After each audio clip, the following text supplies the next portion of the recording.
10 lies you were told about Islam. Number 10. Muslims hate the West.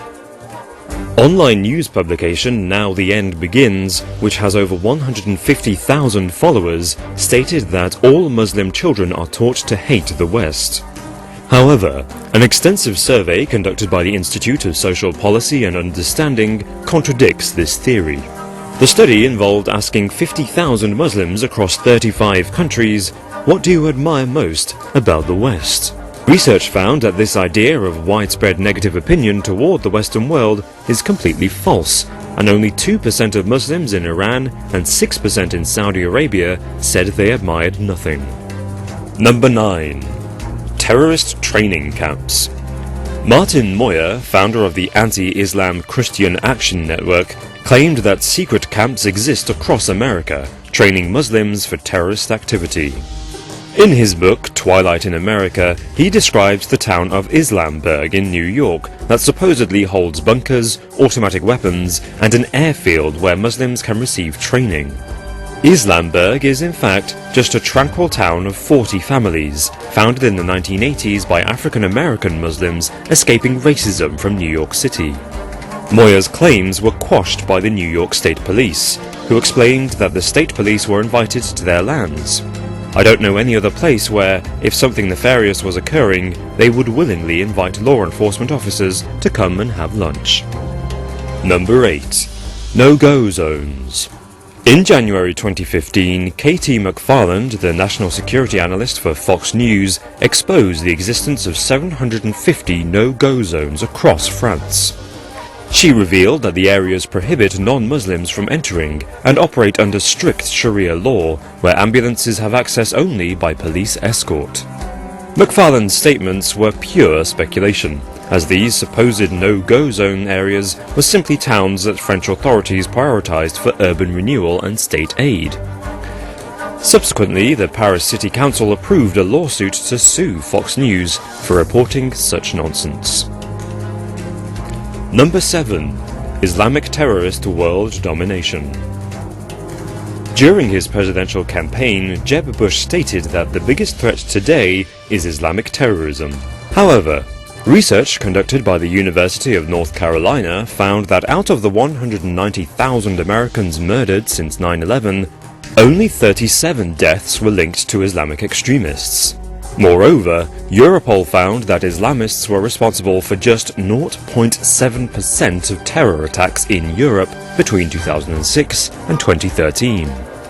Number 6. Celebrating 9/11.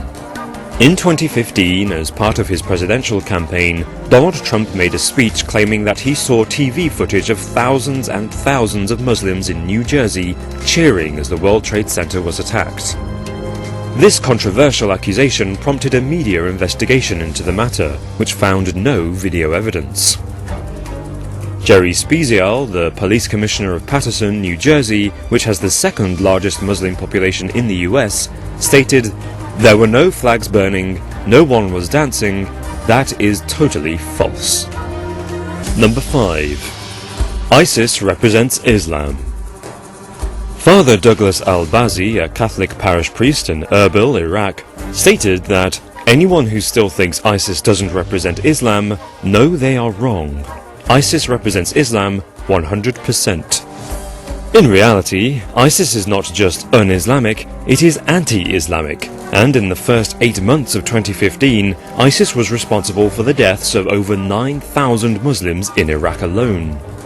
The terror organization has also claimed responsibility for repeatedly bombing mosques across the Middle East.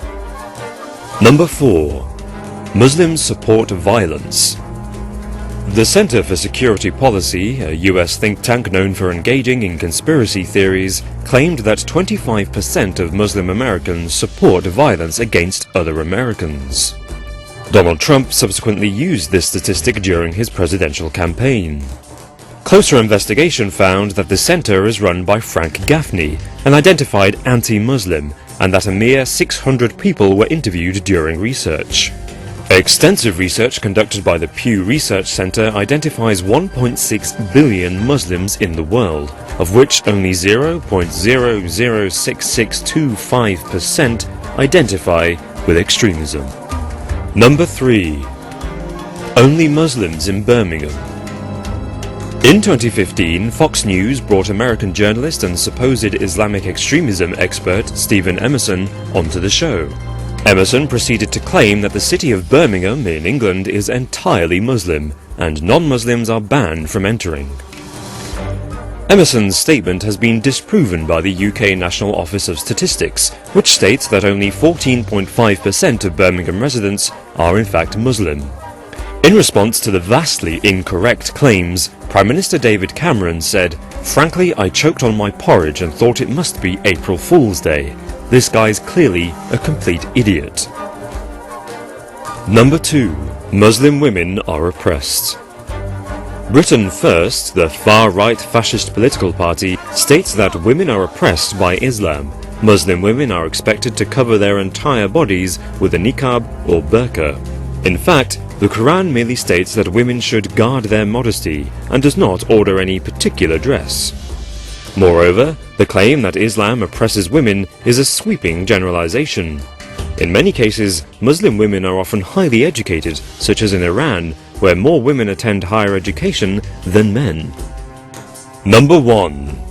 Muslims must kill people of other religions.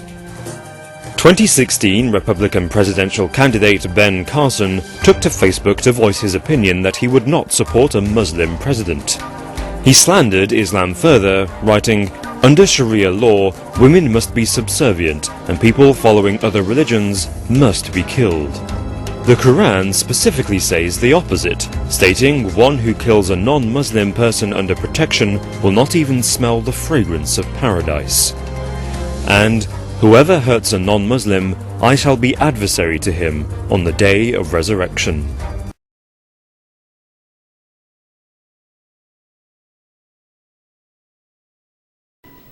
I love Islam. Islam is absolutely my life. There's nothing in the world as important to me as Islam. And there is nothing in the world that I am not willing to give up for the sake of Allah, for Islam, and for the Muslims. That's a fact. It's an unquestionable fact. Because Islam is everything to me, because I know the power of Islam. I know the power of Allah. I understand Allah's love. I understand His wisdom. I understand His mercy. I understand His justice. And I know there is nothing that is better. And I wish to share this with everyone. والله يدعو إلى دار السلام ويهدي من يشاء إلى صراط مستقيم. Islam is for every